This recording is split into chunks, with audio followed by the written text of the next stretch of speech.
All right. Hey, everybody. Lo Faber here, Dr. Lo, and welcome to my new interview series, Conversations about Music with Musicians. And I'm having so much fun doing these interviews, and I'm real glad that you're here to watch them. I want to say, as always, please subscribe to this YouTube channel if you haven't done so already, and if you like this kind of content. And also, please check out my twice weekly live streams. On every Sunday afternoon at 3 p.m., every Thursday evening at 8 p.m., and those are Eastern times. And you can see the streams for free on YouTube and on Facebook. And please be sure to check out my guests' music as well. I'll be sure to post some links in the video description so you can check out their music beyond just what you hear in the interview. All right, enjoy.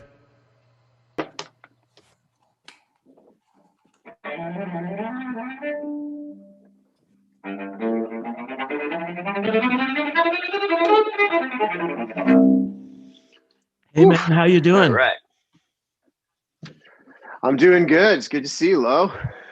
You are coming to us from your home in Bristol, Tennessee. Is that right?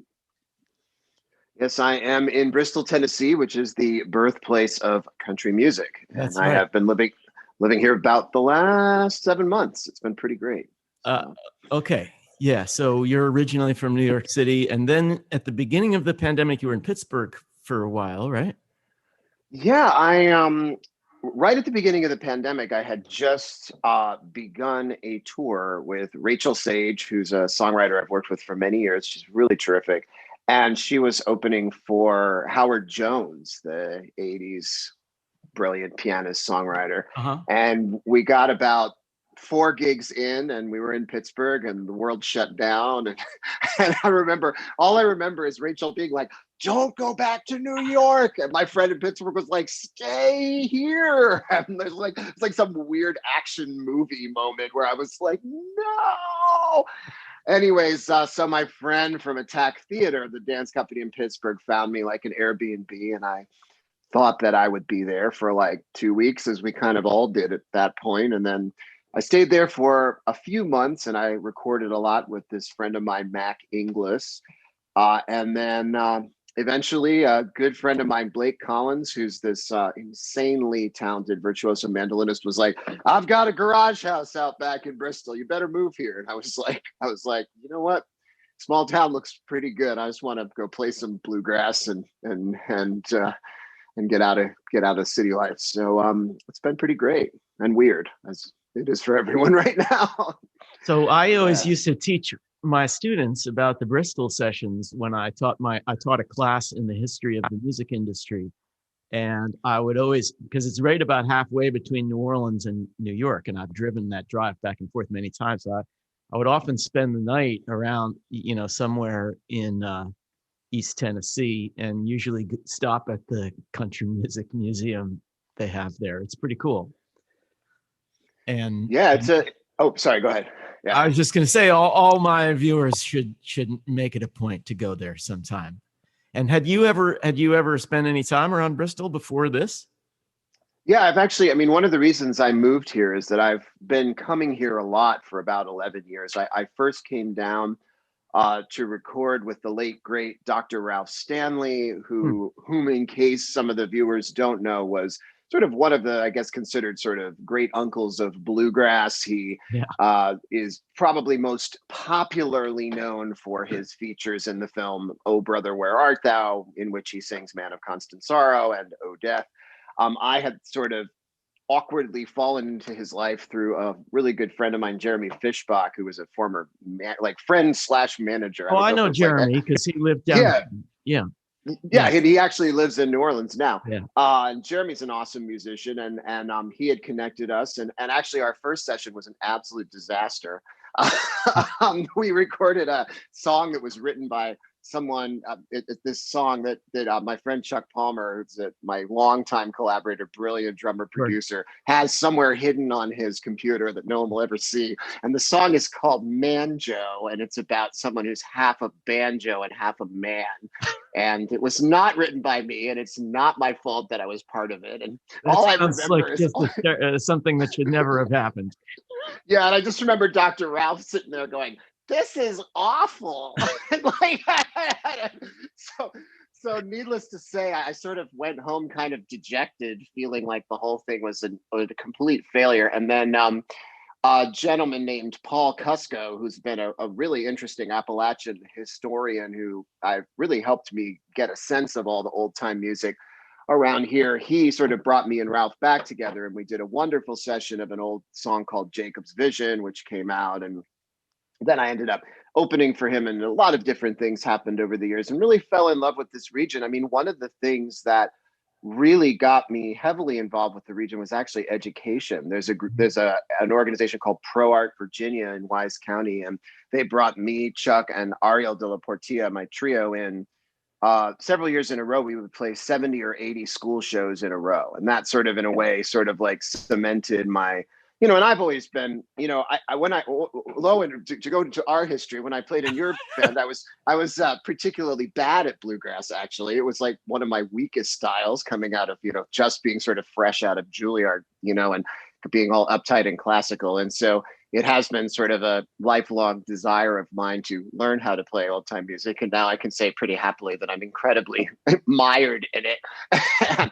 And of course, like you're talking about the Bristol sessions, I mean, this is a region that really great songwriting came from. And for those of us that love lyrics and stories, it's always so amazing and also so humbling that so many of these great stories were just by ordinary people, just living their crazy lives and writing these stories. So. Yeah. I'm gonna jump in right here and actually introduce you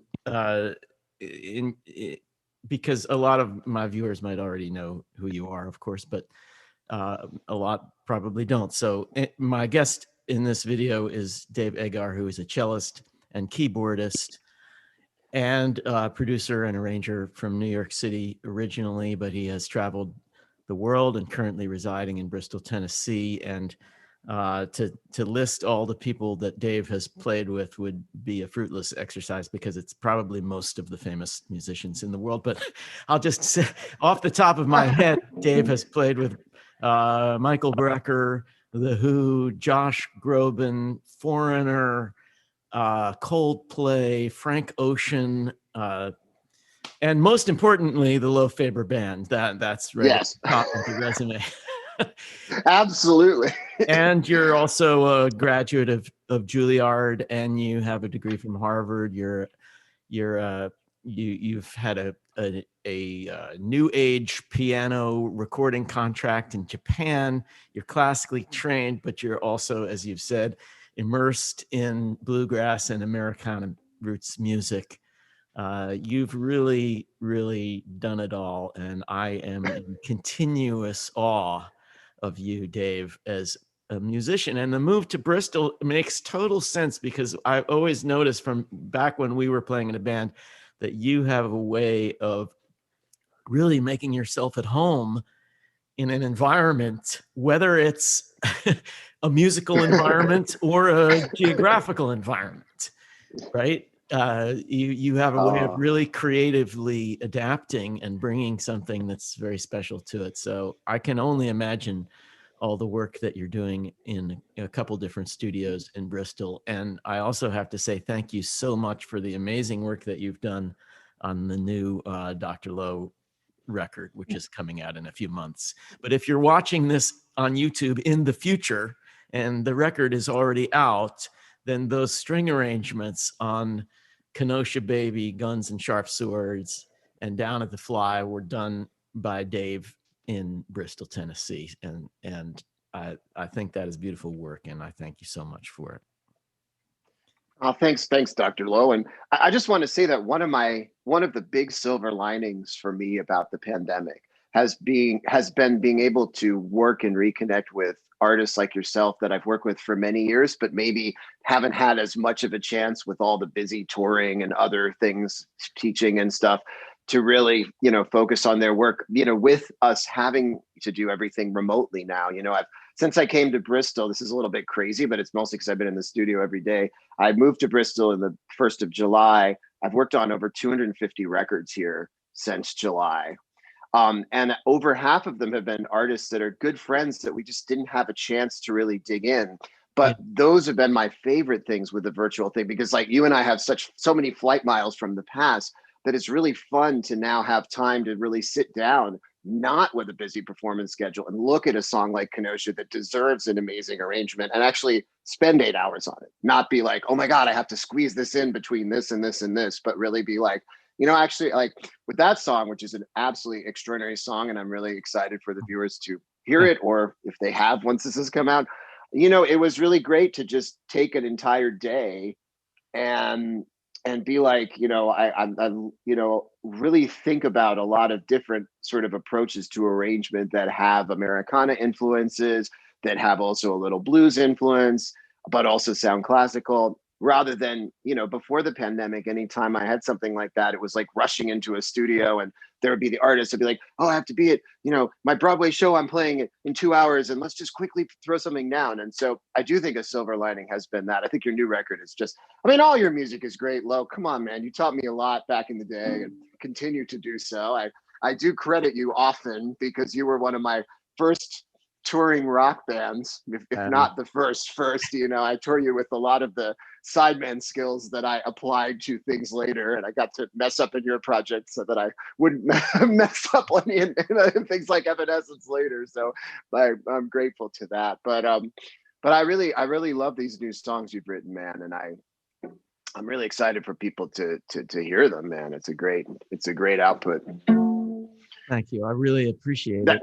And I really feel what you say about the chance this has given you to work more creatively and thoughtfully with a lot of different musicians, because touring,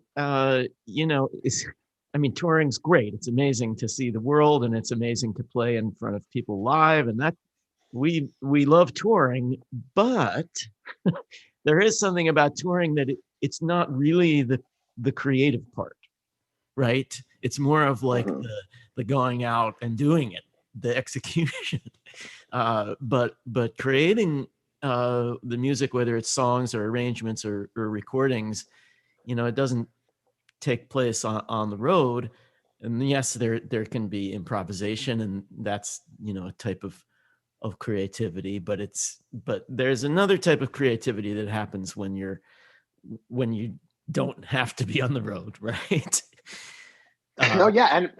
And one of the things I've really liked about this year, as hard as it's been in other ways, has been it's really sharpened my musical skills. One of the things about touring is that, like you're saying, it's so fun to see the world. In the couple years before the pandemic, I was like in Australia 4 times, in New Zealand and Japan 3 times. And, it's amazing. But you tend to play the same show every night, even if there is improvisation. So in a weird way, you're not really sharpening your musical skills. You're generally sharpening your performance skills. But it was interesting during the pandemic that, having many days where, first I'd do a hip hop track, then I would do a movie score track that involved, reading difficult music. Then I would do a track that required perhaps like a Judy Garland influenced arrangement that required jazz harmony. And it's been kind of an interesting time to really access some of my theory skills and ear training skills that they weren't like dormant, but with many of the bands that I play with, we play the same show. So it's not something that I'm using on an everyday basis. It's something I'm sort of subliminally using in moments. And so I've really kind of appreciated like the challenge. Some of the challenges have been sort of insane, like make this whole thing that sounds like, I had one recently that they were like, the temp track was like Scheherazade or something by Rimsky-Korsakov, and they're like, make this with cellos, and I'm like, okay, I'm gonna do that. Let's see how long that takes. It took a long time, but it was pretty cool. In the end, I was like, wow, a year ago, I'm not sure I really could have done this. So there has been like a kind of a fun thing, and like you're saying, also to dig into the creative time. And one thing that's been really inspiring lately is people are writing some really great stuff. Like I feel like the songwriters I work with, it's been wonderful to receive things and be really inspired by just I'm just finishing up working on Dar Williams' new record, which Stuart Lerman's producing, and man, the songs are mind blowing. Just like it's like almost funny. Like I was in the studio, I was like cracking up. I'm like, this song is so good that like I'm laughing at a sad song because It's Yeah. just so amazingly well written. So, Yeah. that's been really, really special. So, I think the idea that this has been so hard on musicians is because of money and the nature of the industry. The way it was changing in the last 20 years is that much more of our money was coming from live rather than from records. And so that being the case, the ceasing of all touring obviously had a financial impact on many people, and not just musicians, but promoters and crew members and agents and the whole industry.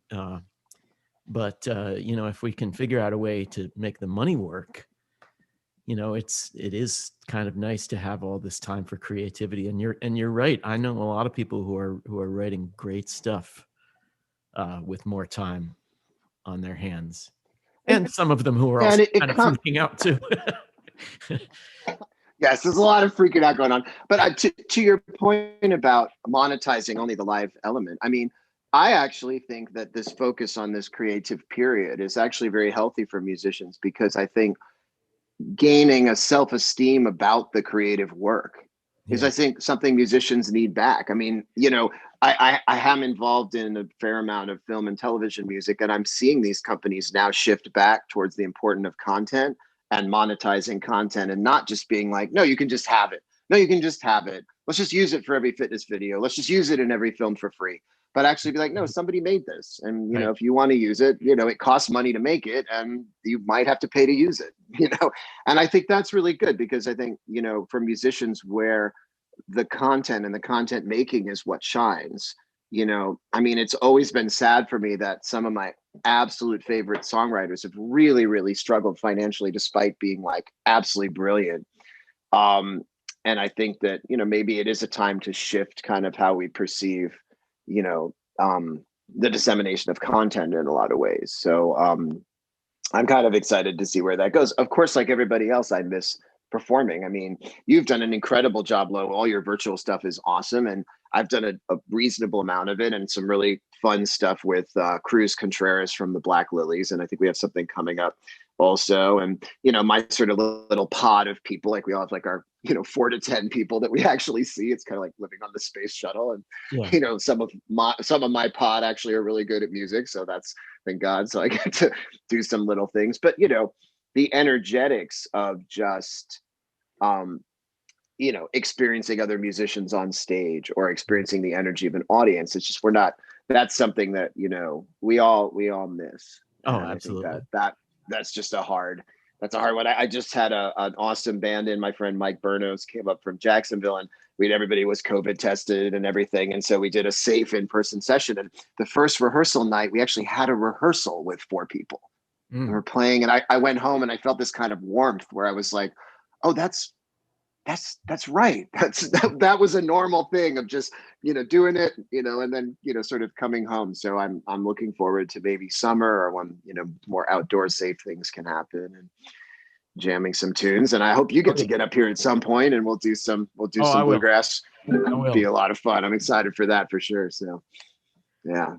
I want to just explain, in case my audience might not realize exactly what you do on records, because it's very special and unique.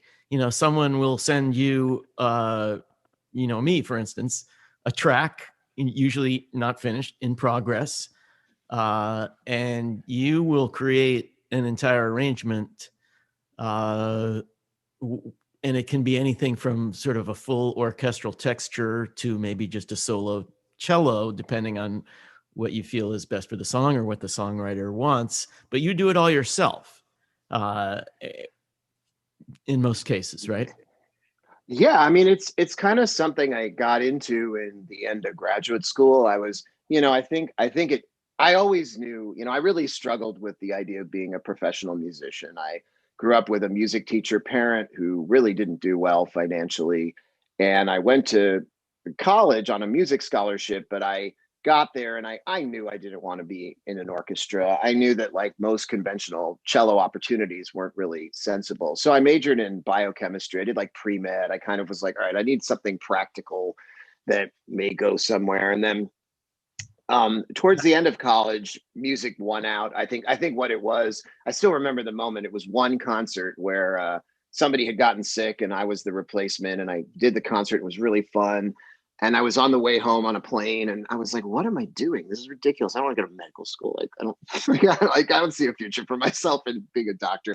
And so I was like, "Well, why don't I try being a musician?" I was like 20. I was like, "I'm going to try being a musician while I'm young and see what happens." So I went to Juilliard, and right away I basically started making like collages of cellos. It was just sort of a fun thing I would do, where I would just sit there and I'd play one cello that would be like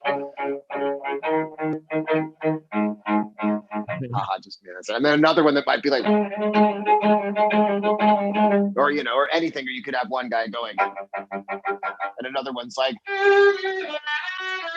and it was kind of just some little thing I did for myself, recording, that was like, oh, this is kind of fun and no one's going to care. And then I started doing work for various like hip hop artists, especially Murder Inc. Records and some companies like that. And some of the hip hop producers were like, we can use that stuff. Like that's like called Yeah. a string section. And I'm Yeah. like, that's called a string section? They're like, that's an arrangement. I'm like, that's an arrangement? Yeah. I had no idea. And then so one thing kind of led to another, and I think it was a combination of growing up playing piano, so I had a good understanding of harmony, and then having the classical cello skills. And it kind of let me, I was pretty shy at that age. It kind of let me kind of have my own little world where I could like make things. And then it kind of got bigger and bigger. I started doing I had some kind of big breaks. I started touring with Amy Lee and Evanescence. I did a fairly big Breaking Benjamin song called Diary of Jane that David Bendeth produced. I worked on a Coldplay track called Vita La Vida. That was kind of a big moment in terms of like The fact people that knowing who I was. that's you. I mean, I hear that song like in the supermarket. You hear it in the background on TV. It's in a commercial or something. And every time I hear it, I'm like, oh, Yeah, there's Dave. that's me. That's Dave. That was a pretty incredible session, and Chris Martin really did come up with all the parts, and he's such a brilliant guy.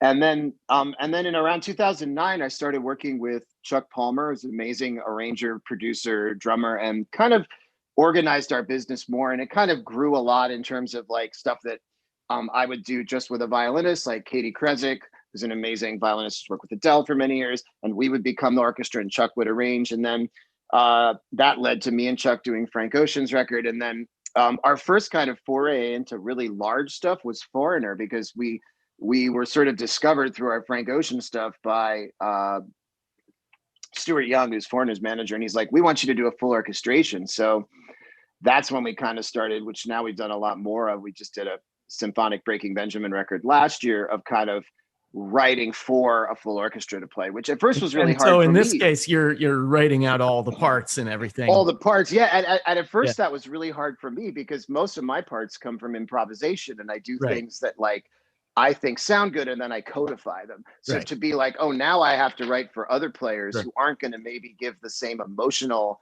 in, like if I play something, I might be like and like really get into it. But if it's the Reno Symphony, they might be like,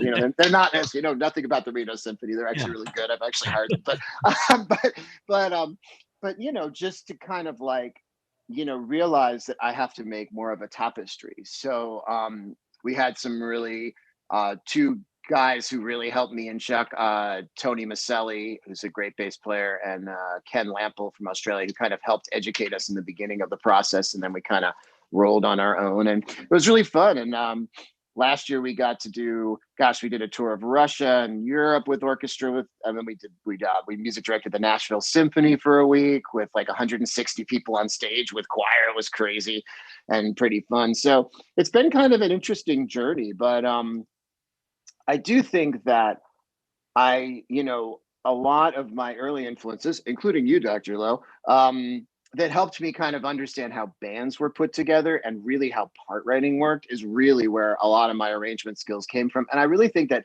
coming into the arranging world from the sideman perspective, not from the school Hollywood arranger perspective, has given me a very different voice, because I don't look at it so much like, oh, here's an orchestration. I look at it more in terms of like is it essential to the production of the song? Like, what is it doing for the song? Where does it take you? What does it make you feel? And like you're saying, sometimes the answer is one cello played in a rough, kind of raw way. It's not a glossy, I often make the analogy. I say, it shouldn't always sound like a curtain went up and the Berlin Philharmonic showed up on your song. Like, that's not the story of every Right. song.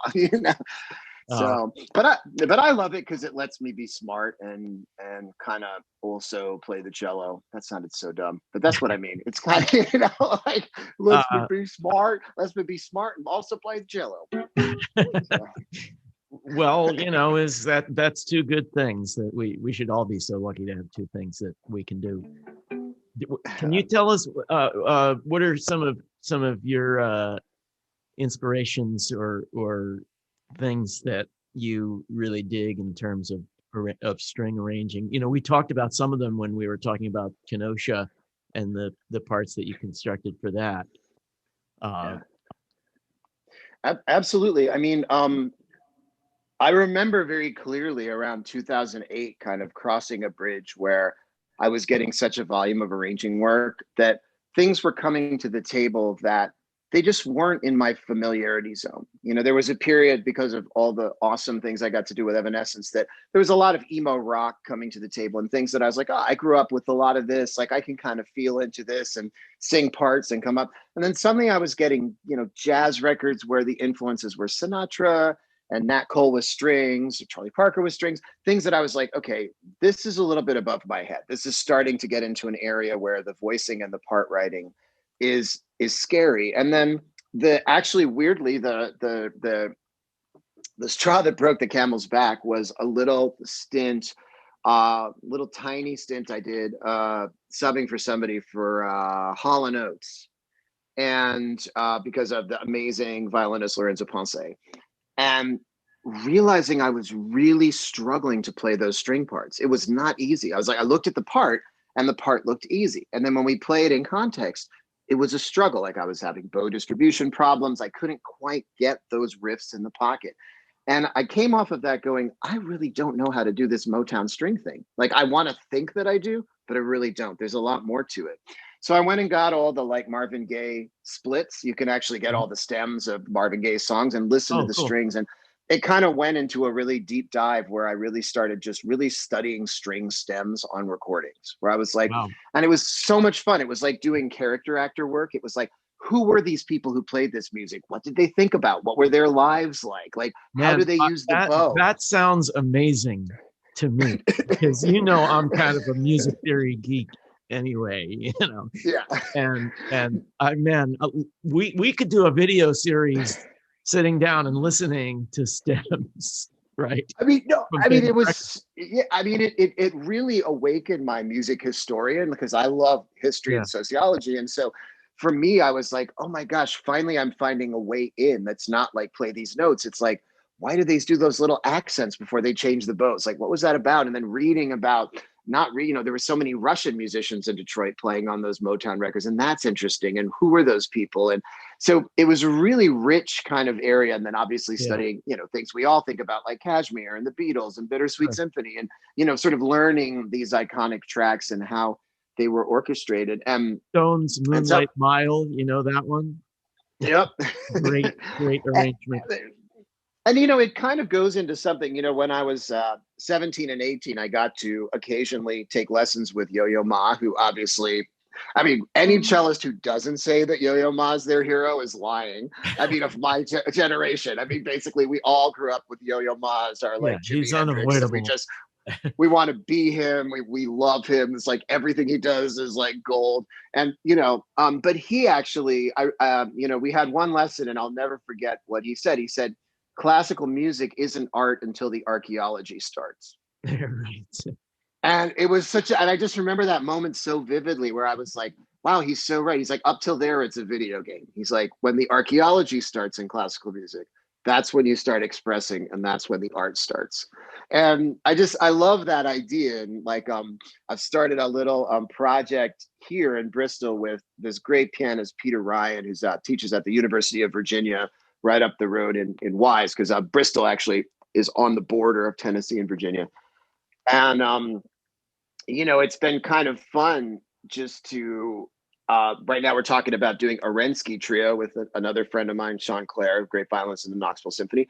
And I was like, I'm going to take a couple days and just do a deep dive into Arensky. Like, why not? Like, I want to know everything about this guy. I want to know who he was when I'm interpreting this piece. And so to go back to the arrangement thing, there's something very interesting in that archaeology. And we were talking about Randy Newman Yeah. regarding some of your work. And I mean, the orchestrations in Randy Newman's music are so intimidatingly good, I have to say. I mean, they're, I think, some of the best that have ever been done anywhere, just because somehow he manages to connect like incredible sophistication with like a real down home sense of storytelling. And he channels a lot of composers like Dvorak, and then also this trend of Americana composers like John Knowles Payne and Chadwick, and people that a lot of people now don't know about, but that we do study in music school, that sort of were the late 19th century people that came after Dvorak before Copland, that were trying to sort of find a space for what is Americanism in European music. And they all went to France to study, and then they all came back and would kind of put folk tunes in their music. Obviously, we end up knowing about the most esoteric ones like Charles Ives, but some of these sort of, you could call them like late romantic period American composers, even into like the David Diamond type era. They just have like kind of like an interesting like an interesting kind of period of expression that you find in Randy Newman that really doesn't find its way into, sorry, my phone is doing something weird there, into, the music of, let's say, a film composer like John Williams, like that isn't really. So it was very fun. And your songs made me think of Randy Newman, and it was really fun to kind of, fun but intimidating to kind of dig in. And I had gotten to do a project sort of restoring, I'm going to use that word, those arrangements for a tour that Citizen Cope was doing of Randy Newman covers. So that was an awesome archaeology thing where I had to rearrange them for like a string quintet. So I had to learn them all and then like kind of pick what could happen, because there's obviously more instruments than just string quintet in his song. So yeah.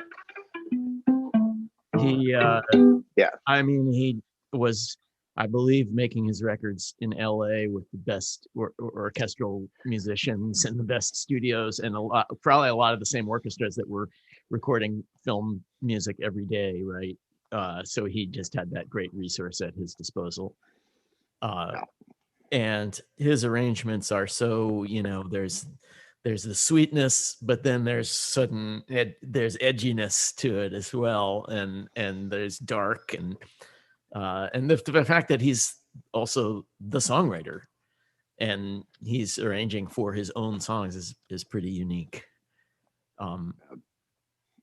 There's an intrinsic quality, and that's something that one of my mentors for arranging is a guy named Gil Goldstein, who's a many-time Grammy-winning arranger. And I met him when I was on tour with Michael Brecker, who's the music director. And he often talks about how an arrangement needs to feel intrinsic to a song, not put on top of a song. And that's something that I feel has been really powerful. And when Chuck and I were working on the Foreigner record, that was a really big thing. We spent like hundreds of hours with Mick Jones, the songwriter of Foreigner. Mick is obviously a genius, complete genius. And really, Mick's favorite composer is Stravinsky. And Stravinsky is obviously and that sort of makes sense if you think of a song like Urgent by Foreigner. It's extremely Stravinsky-esque with all of its ostinato patterns. He had such a focus on every choice musically being essential. And that even though we were writing for an enormous orchestra and chorus, he would keep us very accountable. He's like, I don't want melodies that are not developments of my melodies, he'd say. You know what I mean? He's like, you can't just put another melody in my song that's not a Foreigner ostinato. So it was really fun and challenging to be like, I'd write some string hook at the end of the song, and then he'd be like, where does that come from? I'd be like, I don't know, it sounded good. I liked it. It sounded good. He's like, nope, cut it. Is that the most recent Foreigner record that's out?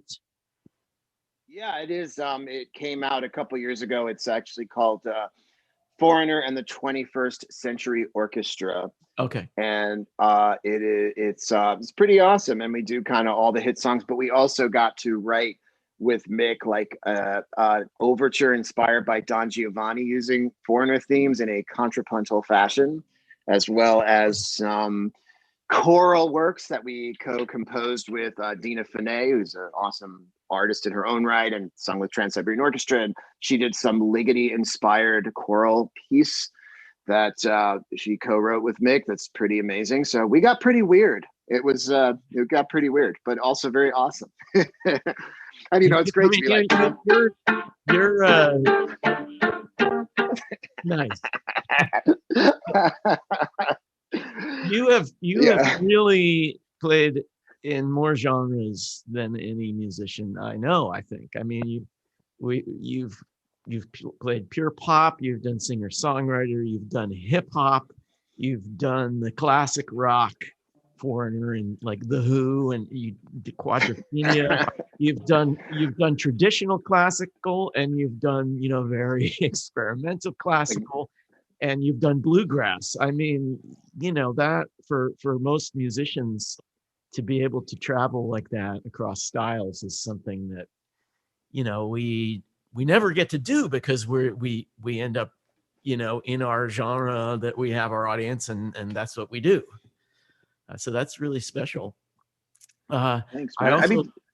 No, go ahead. You have something to say on that? I was just gonna say, I think weirdly some of that has been being a cellist. I think coming into my own as a cellist in an era where the cello was suddenly being accepted in a wide range of musics, Right.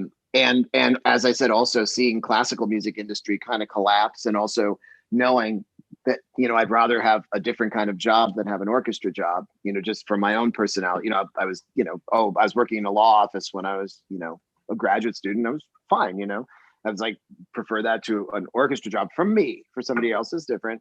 So I getting to that place, I just sort of went on that adventure, and I feel like very grateful to have had so many awesome musicians just be like, come play cello here. And I'm like, I don't even know what I'm doing. And now I know what I'm doing. And there's always like this funny moment when you show up with the cello. On the 2017-18 Evanescence synthesis tour, where it was like I was playing with Evanescence, Lindsey Sterling, and then opening with my own duo project, Cellogram, that Chuck and I have. There was this running joke with the crew that every day people would come up to me and they'd be like, what do you do here again? And I'd be like, I'm the cellist. And they'd be like, oh. Kind of like this sort of running joke of like, why are you on this rock tour kind of thing? Like, what do you do here again? I'm like, I'm a cellist. Like, now in the bluegrass world, I grew up playing bluegrass, as you know, and there were no cellos. I never heard a cello, right? There was a fiddle, there was double bass, always, but never a cello. And when you think about it, why not? There's no reason why there shouldn't be in it, and you do it and it fits in great. But it was just because of the tradition, the way the music evolved. It didn't have a cello in it. Yeah, I mean, I think there's sort of two positions I want to say on that. One is in the beginning of bluegrass, it's not surprising that all the instruments were small. I mean, this is the region that I live in now of coal mining, and people came from the Czech Republic and Ireland and Scotland, and and everybody brought their small instruments like mandolin and violin and like, the small things that they could play. So it's not surprising that, one of the most interesting things about this region is it's very hard to find a piano. There's no pianos here. People don't have pianos. Right. It's also, no piano in bluegrass ever, right? Yeah. So there's one guy named Jeff Little. He's pretty awesome. You should check him out. He plays bluegrass piano. And my friend James Bowman plays bluegrass piano. It's very rare, but it's not in any way common that there would be a piano in a studio here. It's just not a thing that comes up very often. Interesting. So similarly with cello, you can see how it's just hard to transport. But I will say something I'm very curious about is that I have seen. I mean, they have double bass. That's not easy to transport. This is also, yes. Well, very fair point taken. Point taken. Good point. Yes, I guess you could build it out of a local dresser or something. I think it was like furniture builders. But what I will say is, as you get towards Kentucky, there's an awesome resource called Apple Shop in Whitesburg, Kentucky, that is a sort of a mecca for Appalachian history. It's also an NPR radio station, and I've played there a bunch of times. You'll actually see paintings from the 1880s and 1890s, and there are cellos in the bands. And we don't have any of that music, obviously. There's also oboe a lot. You see oboe and you see cello a lot. And I'm just so curious what that music was. I don't know if it, maybe the cello probably just, was like, maybe it was just like bass players having a smaller bass, basically. And there was an instrument maker, Prescott, who built a lot of cellos in B flat that were called Prescott church basses. So some of them might be Prescott church basses that people were just like, I don't want to bring the big double bass, so I'm going to bring this church bass. But I love playing, bluegrass on cello. It's hard because we don't have an E string. So a lot of the things that are in A, then on fiddle, they're like, we have to do them in thumb position.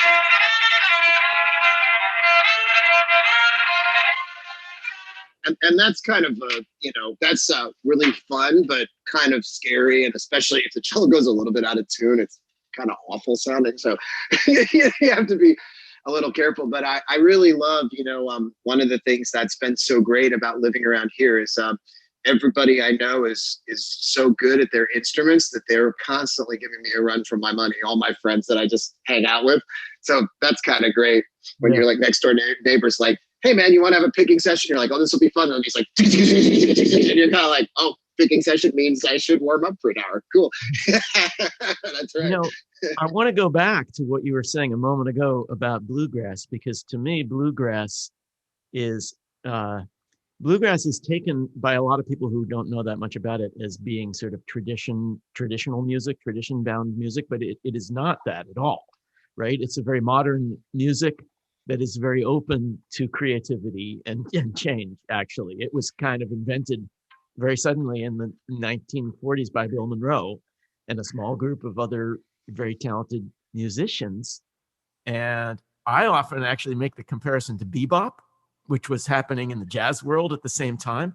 And so they both involved smaller groups, faster tempos, virtuoso musicians featuring the soloist, and urban, right? Bluegrass came out of cities, not out of the countryside. And it drew on a musical lexicon of traditional country music played at home, but it used that lexicon to create something that was totally new. So it's not a surprise that creative bluegrass musicians are open to adding new instruments, new ideas, and that a classically trained musician like yourself finds something in it. I mean, I love what you just said. I mean, because I think people generally see bluegrass as like only through the lens of a film like Brother, Where Art Thou or Deliverance or something. They don't necessarily see that parallel of bebop and bluegrass is so obvious in many ways. The idea of like, one is a very diatonic approach to patterning at high tempos with small groups. One is a more chromatic approach, Right. That's the big difference. The big difference is in the content, but the intention is very similar. And it's not surprising that most of the, when you look at, I mean, he just passed away, which is so sad, but like Tony Rice, genius guitar player, many of these modern newgrass kind of players, that their love of Charlie Parker and, like my friend Blake I play with here, he's like practicing like anthropology on the mandolin and stuff, all the time. But then, like, and it, I guess it's kind of funny. I'm like, it's not surprising that there is this powerful crossover. And one of the things I think that's so funny about being around here is like, there's a lot of debates around genre because there's so many different, there's like space grass, neo grass, anti-folk grass, opera grass, like there's like every genre of like bluegrass. And someone will be like, no, that's new grass. I'll be like, no, that's kind of like jazz grass with a space grass twist. So it definitely is a powerful evolving genre. And I find it a very poignantly relevant genre right now when we're all limited to small things. It's a very interesting time to be around a genre that is smaller in its sort of audience / thinking, and has a sort of a feeling of, when I did a kind of an interesting research project. I had to transcribe a lot of the fiddle solos of a West Virginia fiddle player called Clark Kessinger, whose work I like a lot, for a program that I did with his grandkids. And I was really struck by like just, when you read the diaries of him in the 1940s, like winter was a time where people just sort of hibernated and got together and played bluegrass, and that's because there's nothing to do. Yeah. And like now there's kind of nothing to do. So it's kind of sort of similar. I'm like, hey, Evie, you want to come get together and play, do some picking? Because yeah. there's nothing to do. And I could see like No two internet. people. We could sit on the porch and like play Jerusalem Bridge. It'll be great. And so I like that a lot. In our last few minutes, I want to. It's great to see you, Dave, and it's great to see you sitting there with your cello, and that reminds me of really two stories that I always tell about you that I want to mention really quickly. one of which is the very first time we met, when I think I had gotten your name from a friend, and I went to meet you at an apartment you were living in near the East River in Manhattan. And I went up, and the only instruments you had in the apartment were two cellos, and you handed me one and said, "Let's jam." And I thought that, well, for about a split second, I thought, this is pretty weird. I'm not a cellist. Why is he handing me a cello? But then it just made total sense. Music is music. And if you're a musician and this is an instrument that has strings, and, figure it out and do what you can do. And so that's what I did. And I remember having a really fun jam for about 60 minutes. And the other thing, which is not really a story, but it's just something I remember that you used to do, is when we played with our band, we played a lot of bars. And so you'd at a bar gig, you maybe get there at 7:30, set up, do a little sound check, and then you have an hour or two hanging around, and you would always be hanging at the bar with your cello. And part of that is because it was a really expensive instrument and you didn't want to leave it sitting around on the stage by itself in a bar. But also there was something to me that was so great about how you just always had your instrument in hand and you were always just playing. And I actually started doing that too, because I found I really enjoyed always having my instrument with me. And was there a reason why you did that? I guess, I feel like I've always felt like I am able to communicate better playing than talking.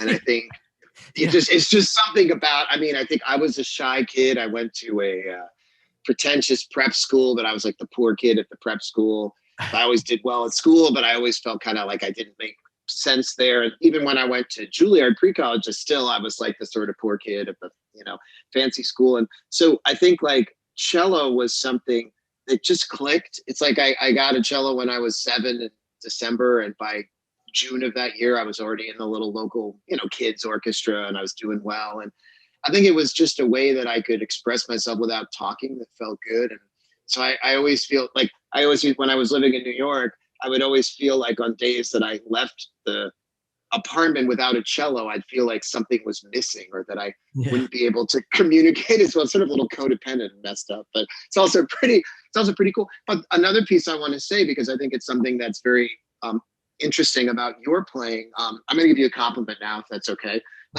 which is that like you remain one of the best guitar players I've played with in my lifetime.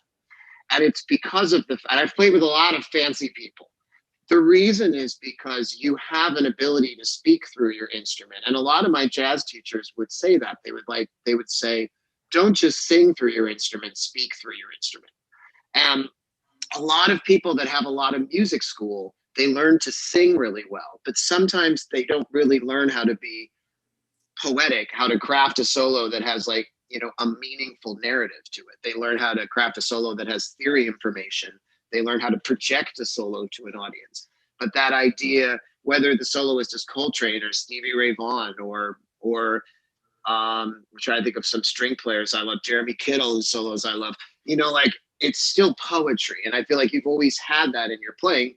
even when you were working on history, like as you were, so, damn you Lo, why you gotta be so good? As they say Well, around here. But I but really I think, appreciate that, Dave. It's really sweet, and I'll just be gracious and accept that. But I'll probably cut that out of the video. But I uh, do want to, however, give a shout out to TP, oh who yeah, yeah, I think, I have got to say, and I do want to include this in the video.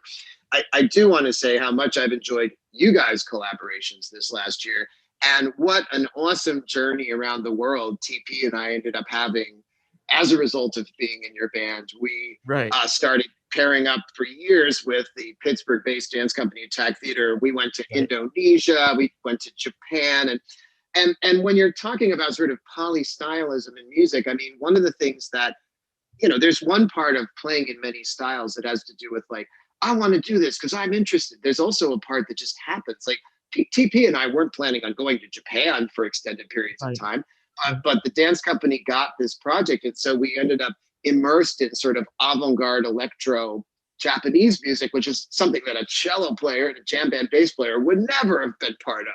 And then we went to like Bali and, and got immersed in that music. So I just love that music itself kind of pulls you. And that's how I sort of feel about my sort of bluegrass chapter now, that it's sort of, you sort of get pulled into an area that sometimes is exactly the area that you need to grow in. So it's pretty awesome that way. Um, I'll tell you one thing that I really appreciate, and I'll just take my turn to get a little sentimental here. But the, There you the go. when you play strings on one of my songs, I mean, I'm Dr. Lo. I'm doing my little thing. I'll be happy if I put that out and it gets 1,000 views on YouTube. And I'm not very well known, but I'm doing it because I want to make music, and that's that. And meanwhile, you're playing with people. You're playing on the records that are gonna get 300, 400 million Spotify spins. But you always, and I feel kind of full assurance, which is really a great thing to feel, that you are just fully committed to the music, whether it's something that's going to get 300 Spotify spins or 300 million. It doesn't make any difference to you. You're just there for the music, whatever it is. And that's amazing. And That actually, thank you. I really, really try to be. I have to credit, I had a teacher, Fred Sherry at Juilliard, and I got to credit him for that, because when I was getting my doctorate at Juilliard, I was an angry young, like it's about the time I met you. I was angry young new music player, and I was the kind of person that would say, "This is a good piece, and that's a bad piece, and this is a good composer, and that's it." And man, he sat me down and he just like shut me down on that. He's like, your job is to find the greatness in everything that's on your, in his case, on your music stand, because he was teaching, written music. And, I went through this deep process where I was like, wow, he's right. It's on me. Like, I have to meet the artists where they are. And, just because somebody's famous doesn't mean that their story is more relevant than someone else.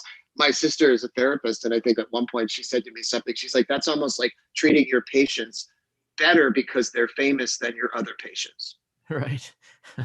And I really liked that analysis. I was like, you're kind of right. That's almost like saying, like, the therapy I'm doing at 10 and 11 with my baseball playing patient, I'm going to just give it all I got. And then the person, the school teacher comes in at noon, forget about that. And what I've learned by giving everything 100% is there's no way you're going to do Paul Simon's track well if you're not doing also the first song of a 16-year-old songwriter well. It's that you need to be always refining that skill set. And there's always some kernel. And sometimes I had one last week with an artist who's 18 years old, second song he's ever made. It was one of my greatest arranging challenges of the entire pandemic, of the hundreds of songs I've worked on. It was a 7-minute song with no chord changes, and it was only guitar and voice. And he was counting on the strings to make it interesting. And it was really hard because I was like, wow, there's one chord. And it was great. I dipped into Carnatic music. I did some George Harrison stuff. I was like, I really enjoyed the process. I was like, on some level, I know he's going to pay me if I just jammed through this but I was like, but no, I'm going to really take all day. I'm going to try to make this thing something awesome. And then it's for yourself. It's a gift to yourself for your own growth musically, because that same challenge, and this is what I tell the students, it's like, you know, if you can't do that for this 18-year-old songwriter, what happens when you're in a session with a major artist who has the same challenge? Are you going to do it better because that person's famous? No, you're going to do it worse because you're also going to be nervous. Right. You know, so I think there's a lot of things, but I really do. You know, my dad is a writer, like a fiction writer, not a music writer, and narrative is so always been a huge part of me as a human, and so I think I need. It's probably why I work with songwriters at the end of the day. You know, it's probably why that happened. That's my favorite genre. I think how the cello can affect the emotional color of a story is the most interesting thing to me about the cello. So anyway. I'll make a proposal for you that, you know, at some point, hopefully in the not too distant future, I'll stop by. We'll get together spend an afternoon in a studio in Bristol and do one of these, but we're actually sitting together. We can play a little music and talk a little bit more. How's that sound? 100%. I'm in, Lo. Thanks so much for having me. I really appreciate it. It's great to see you all, be it in this virtual format. It's actually great to see you visually because we've talked a few times lately, which is really nice. But you know, it's nice. Your hair has grown out a little bit there. Yeah, I'm going like full jam band look right now. I think it's going pretty well. Right oh my God. Well, thanks so much for the time, man. Absolutely. Thank you so much, Lo. So good to see you.